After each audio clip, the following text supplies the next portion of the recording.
ఈలోపు మరో బర్నర్ మీద కడాయిని పెట్టుకొని 3 టేబుల్ స్పూన్ నెయ్యిని వేసుకొని జీడిపప్పును వేసి 1 నిమిషం పాటు వేగిన తర్వాత అలాగే ఇందులోకి కిస్మిస్ వేసుకొని ఇవి 2 వేగిన తర్వాత చివరగా 2 టేబుల్ స్పూన్ల ఎండు కొబ్బరి పొడిని వేసుకొని స్టవ్ ఆఫ్ చేసుకోవాలి.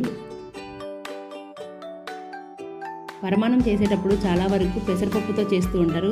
శనగపప్పుతో కూడా చాలా బాగుంటుందండి. ఒక్కసారి ఈ విధంగా ట్రై చేసి చూడండి. టేస్ట్ అయితే అదిరిపోతుందండి. ఒక్కసారి నేను చెప్పినట్టుగా ట్రై చేసి చూడండి. చాలా అంటే చాలా బాగుంటుంది. చూడండి, పాలు బెల్లం బాగా మరక్కాగిన తర్వాత ఈ విధంగా ఉన్నప్పుడు ఇప్పుడు ఇందులోకి 1/2 టీ స్పూన్ ఇలాచీ పౌడర్ని వేసుకొని అలాగే మనం వేయించి పెట్టుకున్న నట్స్ అన్నిటిని ఉడుకుతున్న స్వీట్లోకి వేసి మొత్తం ఒకసారి కలుపుకొని వేడివేడిగా సర్వ్ చేసుకోవడమే. సో ఫ్రెండ్స్, ఈజీ అండ్ క్విక్గా చేసుకోవచ్చు ఈ స్వీట్ని. పిల్లలు సూపర్గా ఎంజాయ్ చేస్తారు. ఒక్కసారి ఈ విధంగా ట్రై చేసి చూడండి. చాలా అంటే చాలా బాగా నచ్చుతుంది. మరిన్ని సింపుల్ రెసిపీస్ కోసం సోను జుహీస్ కిచెన్ని సబ్స్క్రైబ్ చేసుకోండి. Thank you for watching.